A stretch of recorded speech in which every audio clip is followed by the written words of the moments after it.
If you're struggling in the game against orcs, or if you're struggling in the game as orcs, this video is for you because I'm about to break down some amazing orc knowledge for you. I just had a really critically important coaching call with a client, and it basically inspired me that I need to share this information with you guys as well. So one of the problems that a lot of orc players have is that they struggle on certain terrain layouts, and it can be very challenging for them to deal with it. It can also be really challenging for them to pilot their orcs into a lot of different armies. But orcs have some very unique strategies available to them that are not necessarily detachment locked. And so what I'm going to teach you today is I'm going to teach you my favorite transport-based strategies. I'm going to use TTS to show you exactly how to set them up. And if you have a keen eye and you're watching and you're not playing orcs, but you're playing against the orcs, you're going to learn how to deal with some of these things as well. So make sure you tune in, you smash that like, hit the subscribe button, and we are going to get into a bunch of other things. Now, one of the other things I want to do in this video, and I'm going to do this on the very first slide, is I'm going to teach you some of the other extreme power use cases for transports that are not just transporting models. So I'm going to run through that, and then I'm going to go through all these individual strategies, and I'm going to use TTS to show you how to get them all set up so that you are going to immediately be playing a much better game of Warhammer 40,000. Because that is the mission on this channel. We want to raise the level of play everywhere. So let's jump right into it. This is the other use cases for transports. I'm just going to start with this, and then I will start breaking down some of these individual strategies for you. So trucks, in particular for orcs, are the best secondary unit ever. They are a T8 model that moves 12 inches. That is honestly not all that big, that you are very happy to be doing secondaries with. You're very happy to be holding primary with. You're also extremely happy just to be screening the battlefield with them because they are 65 points, which makes them relatively disposable, especially considering that their primary mechanism is simply going to be delivering your troops into places that your troops would struggle to get to without a transport. So after their primary function of delivering those transports, you get to go to their secondary skills, which is going to be being an amazing secondary scoring unit, amazing primary scoring unit, great at screening the field to make sure units can't rapid ingress or deep strike on you in inconvenient places. They are amazing for shutting down your opponent's strategies, such as their heroic interventions, their fight first units, and their fight on death units, because remember, when you're going against armies that have lots of fight on death or fights first abilities, they still have to follow the normal rules for pile in and consolidate. So if you were to charge a truck in and base, I don't know, 3 models of a fights first unit, the one that comes to mind would be that stupid Master of Possessions leading World Eaters, although he doesn't have fights first anymore with the new codex, but this is a historical context that most of us can understand. If you base him with your truck, then the Master of Executions has to fight your truck, as long as you don't, when you charge with other units, get him within engagement range of anything else. So that is a really big deal, because that would be the model that you're scared of. You're not necessarily scared of all the berserkers that you're charging into, unless you are, but then you're a coward. So the trucks are really useful for shutting things down like that down, and they're a great way to get an extra kill on an elite unit with out-of-phase mortals. So hey, listen, a cheap tank shock, boom, I killed a warden. That is a brutally efficient thing that basically any transport in the game can do, but it's something I use my trucks for all the way. So basically you just gain tons of strategies, and even probably the most important one though is still transporting your units. And don't forget how much more movement you get with the disembark. So you just add 3 inches to the movement profile of your unit, more or less, whenever you disembark, because you get to disembark wholly within 3 inches of the transport, which means that if you have a unit that moves 6 inches base, now basically they effectively get a 9-inch move, which is a huge difference. All right, so let's get into some of these freaking strategies so that you guys can learn how to pilot this stuff on the tabletop. And if you're not an orc, you're going to learn how to, or at least, even if I don't necessarily teach how to counter in this video, I'll do that in another video. You're definitely going to learn what the issue is that you're going to have to counter. So that's a big deal. All right, so let's start with the most basic one. Some of you may understand this one, but if you don't, and you're newer to the game or intermediate to the game, or even if you're just not using this strategy, you have to start using this strategy. It is so critically powerful, and basically every other transport strategy hinges off of this. This is called the taxi. This is the most important one. More or less, you're getting much more use out of a single transport, or in this case, we're talking about trucks or battle wagons, okay? Every single list in the game is going to have some use for transports, whether you're Space Marines, you're using Rhinos and Pulsars, if you are Imperial Guard, and you're going to be using your Tauroxes and your Taurox Primes. But orcs, we're using our trucks and our battle wagons. But you might want 6 trucks because you're running a ton of infantry, but what if you only have the points for 4? How do you get the use of 6 trucks out of only having 4? That's what the taxi strategy is all about. it is enabling all the units. So basically what you're going to do, and I'm about to show you on TTS how to pull this off, what you're going to want to do is you're going to start a unit embarked. Turn 1, you will disembark that unit, and then you'll hop another unit in the truck, and then you'll move the truck. So I've said the words, let me show you in video so that I make sure that every single person can actually grasp this concept, because it's really critical for those of you who are wanting to play orcs. So for example, let's say that in this truck right here, I have a unit of Gretchen embarked. So let's say the orcs go first. This truck, I can get my Gretchen out of the truck. Boom. Just line them all up, wholly within 3 inches. I'm not going to put the whole unit just because I'm just doing this as a demonstration purposes. Then these guys can move their 6 inches to be on this objective. And because they get this effective 9-inch move, boom, now I get to touch the objective. It's just on a slant, but it should be touching. Now I get to finish that move. They could do like a cleanse because they won't have to advance, and he should be touching it just because of the physics engine. He's slanting on that base plate. So that is a really, really powerful strategy, because now these Gretchen get the bonus inches. They get to do a cleanse, perhaps. Meanwhile, I can now jump the boys inside the truck, and then you can move the truck, which means I'm getting to transport 20 models with 1 truck in 1 turn. This is the basic taxi strategy, and it is really important that you grasp how this works. You would just basically advance all the boys in here, and then you would get to move the truck. You could even advance the truck afterwards. Once you grasp this, you're going to be able to grasp the rest of the strategies that we're going to talk about on today's video. So let's just go right back on into the PowerPoint so I can talk about the next one, and we can keep this thing moving. All right. If you haven't grasped how strong this ability is yet, you will now, because I'm going to talk about the sticky truck, or the OC dump. Basically, this is a strategy I use with my orcs all the time, regardless of which detachment I'm playing. You will claim an objective turn 1 with a bunch of sticky models. Or what you're going to do is you're going to force your opponent to expose way more of their army to deal with your relatively small footprint of army, setting them up for a devastating turn 2 or turn 3 wall. So essentially, here's the process of it, and I'm going to show you on TTS again as well, just to make sure everyone can grasp it. But generally, you're going to start the Gretchen embarked in the truck. The Gretchen are going to disembark. They're going to move up to objective, whether they're just moving up to do a cleanse or they're going to advance to get an area denial, whatever, doesn't matter. Then you're going to hop a unit of boys inside your truck. Since the boys started on the battlefield and they started on your home field objective, your home field objective is now sticky. So no, you're no longer afraid of your opponent with like indirect firing killing your Gretchen that are going to be sitting on your home field. So now the boys jump in the truck. Now the truck gets to move. You can actually move that truck on the same objective that your Gretchen just advanced onto. At this point in time, now your opponent is going to have to come up with a decision.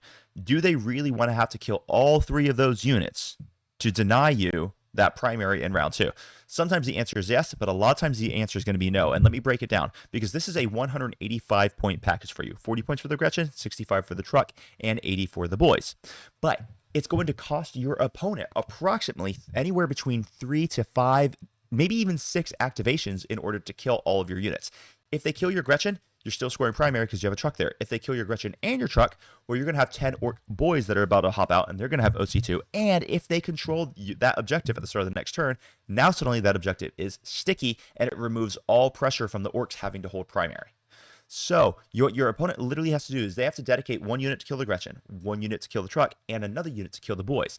And when you do the math on it, it's not like that's guaranteed. There are still 11 wounds in a Gretchen squad that you have to kill. Now, Gretchen are very easy to kill, but a unit of intercessors, they don't actually kill a unit of Gretchen. They're always going to leave, well, not always, but on average, they're going to leave maybe 1 to 2 wounds left alive, which means you might actually, in all reality, need either 2 activations to kill Gretchens, or you might need a 150 point battle tank to kill a unit of Gretchens, which is hilarious because you're going to have to expose whatever you're using to kill those Gretchen. Now, I'm going to switch on to the tabletop simulator view so I don't have to repeat myself too much here. And I'm going to talk through the rest of this slide for you guys right there.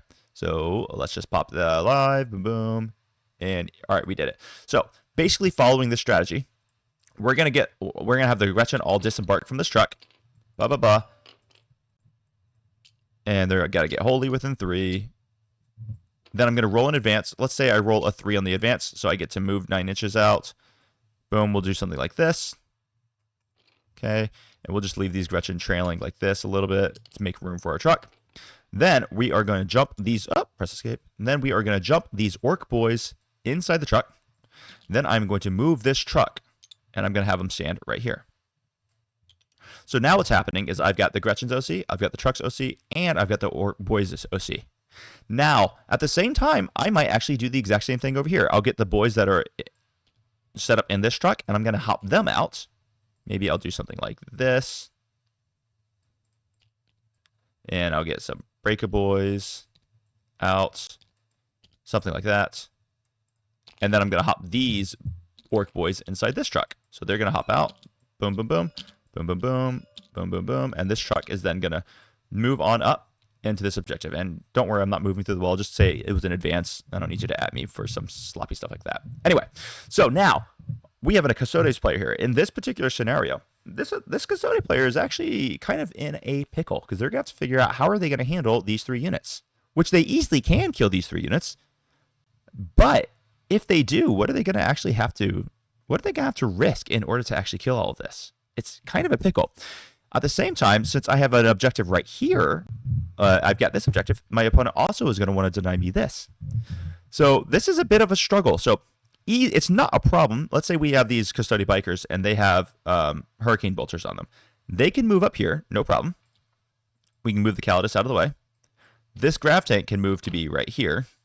Let's say, and he just wants to peek here. Now, he'll very easily kill this truck. Right? No problem. This truck will die, but then you're going to have 10 boys that are going to get out of the truck, and now they're sticking on this objective. At the same time, this unit, this Grav Tank can easily come here, and this Grav Tank can kill this truck. Then you're going to have a bunch of boys that are going to get out, and it's going to be basically the same thing. You're going to do things like this, and like this, and like this. And then you're just going to get them all out. I'm going to be a little sloppy here, just because all I need you guys to do is get the point of it. I don't need to be all nitpicky here. Okay? So then this truck is dead. Now, both of these Grav Tanks have now shot. So now he's going to have to figure out how is he going to kill these boys, and how is he going to kill these Gretchen, and how is he going to kill these boys. Well, in all reality, he's going to have to dedicate more units. 2 Grav Tanks is not enough.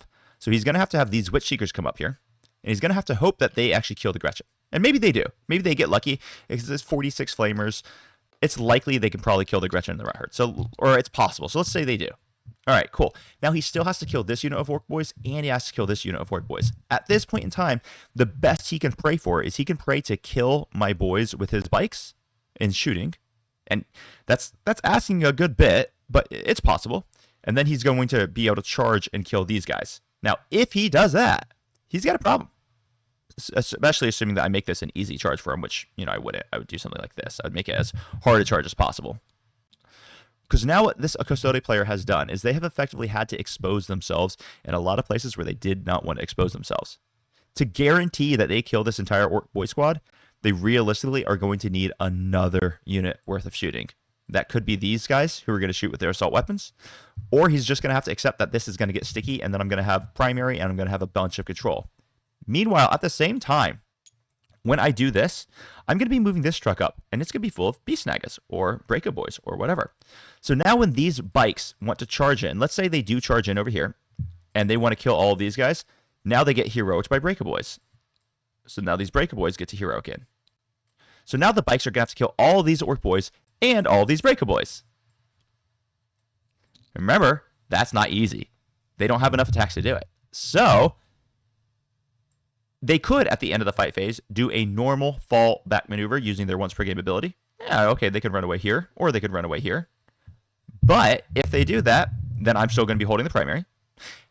And if they don't do it, then I'm going to get out with my Beast Snaggers, I'm going to kill them. So it forces him to really overexpose himself. If he brought these guys out to shoot, well, I'm going to have Tank Busters come out of here and blast them. So he might actually be able to wipe all this squad, but if he does, it's honestly good for me because it forces him to expose a ton of his army. Because now my Tank Busters and my Breaker Boys can actually blow this squad up, no problem. So this squad gets picked up because they needed them to shoot. I get Beast Snaggers, which gets to come out and either murk his Caladius tank or murk his bike unit, which is already depleted because he had to fight Breakers and a big unit of boys. This Tank Buster, this Caladius gravity tank is also exposed, perhaps to this unit of Tank Busters, which I already had on the battlefield, ready to blast it away. So this is actually a very big problem for the Custodian player. So this is the scenario where you really want to set these things up.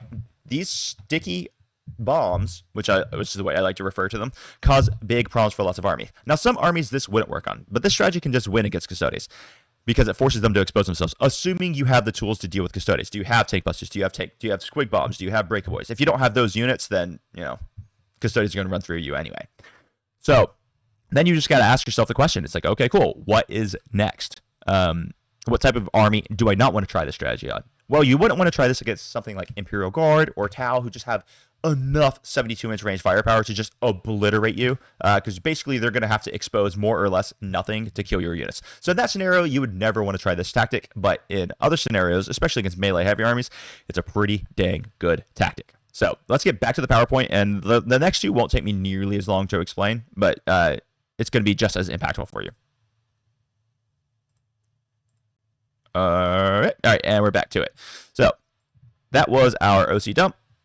Now we've just got the Blasting Truck. This one I actually don't really need to show you on TTS, so I'm just going to kind of explain it to you. Your trucks have a firing deck of 12. You can use this strategy with both Tank Bustas, a Shock Attack Gun, and Gits, or you can do 2 squads of Tank Bustas with no leaders. But basically all you're going to do is you're going to take a single solo mech, and you're going to have him right next to a truck, and you're going to have him buff the truck with +1 to hit.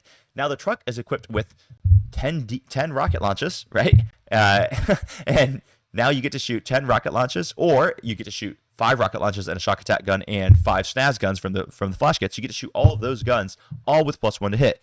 This is brutal. If you have 10 or 12 Tank Busters inside a truck and you get to shoot the 10 D3 shots, because it's going to be 10 D3 freaking rocket launches +2 rocket pistols or whatever. If you shoot into a 20-man squad, that is going to be 10 D3 shots, which is on average it's going to be 20 shots. And you're shooting into a 20-man unit, that is going to be +40 shots, all hitting on fours, which means you're going to get 30 hits. And if it's basic infantry, you're winning them on 2s. That is brutal, and it can just be completely game-changing. If you're going into a 10-man squad, it's going to be 20 plus 20 shots, which is 40 shots. You're going to hit 20 times. If you're going into infantries, you're going to be winning on 2s, 3s. This is a very, very powerful tool that most people are not expecting when it comes from orcs. Now, it is expensive, and there's definitely some commitment in order to make it work, but it is brutally efficient, and I highly recommend you have a good time trying it. This is also the big thing that is going to be used for like SWAT trucks, SWAT teams, right? Actually, let's talk about that in another video. Last one was we've got some surprise exposure. So I want to talk about one other little thing real quick. So this is just something that's come up a bunch of coaching recently, and I think you're going to find a lot of value for it, so I'm going to go through it. One of the problems that I find a lot of times on especially GW maps is it can be really, really challenging for me to deploy all of my trucks. So what I like to do is I like to set up traps for my opponent. I will occasionally actually give my opponent an angle to shoot me turn 1 intentionally, but it's a trap and they shouldn't fall for it, but people fall for it all the freaking time. So what I'm going to do here is I just need to set up another table real fast. Okay, and the table is set up. So now I'm just going to go back to the TTS screen, and here we are. Boom, back to the TTS screen. Okay. So what I want to do here is I'm just going to show you how do I deploy on a map where I actually can't hide all of my trucks. So this is GW2. Let's call it Search and Destroy just for ease of use. Boom, boom, boom, boom, boom, boom. And then I can have a truck right here. So on this map, there is an angle here to shoot this truck. That's just going to happen. There's basically no way you can really hide it. If my opponent has shooting things over here, they're going to be able to draw a line. What I like to do is I would like to actually put my truck in such a position that my opponent can shoot them. But it's going to force my opponent into a really bad position. Because let's say my opponent has a Vindicator over here. If they want to move the Vindicator with a 9-inch move to shoot my truck, they can see me here. They can see me here, and they will be within 24 just because of the way line of sight works. Or not line of sight works, but distance measuring works. But they're going to have to stand here. And the second they put that Vindicator right there, I have Breakaboys embarked in this truck. Now Breakaboys with a 3-inch disembark and a 6-inch move are going to end up right here. And this is going to give them approximately anywhere between a 4 and a 5-inch charge into the Vindicator turn 1. Which means that I get to kill a Vindicator turn 1. More or less with a really, really good trade value. So if my opponent takes the bait to shoot their Vindicator here into this truck, okay, I'll probably lose the truck. But then I don't really care because I'm just going to, disembark my units to be here. They'll be safe. They'll be ready to go and do whatever they want to do. But I also get to trade my 140 point unit of Breakaboys for a Vindicator. So these are ways that I like to deploy on maps where you can't really hide everything and be convenient. I like to set these little traps. So I hope this was really useful for you guys. There are lots of tactics and tons of strategies in Warhammer 40,000. I would like to hear some of your favorite ones, specifically for the Orc transports, if I miss any. But I'd like to hear some other ones for Orcs in general. I'm going to have other videos on how to counter the Orcs as well, because, I want everyone to be succeeding in the game. Not just my green brethren. I love you, but I love everyone else. So with that, I'm going to end today's video. These are the top tactics and strategies that I use in every single detachment for Orcs, and I hope you will find value in them as well. So with that, crump on. Bye-bye.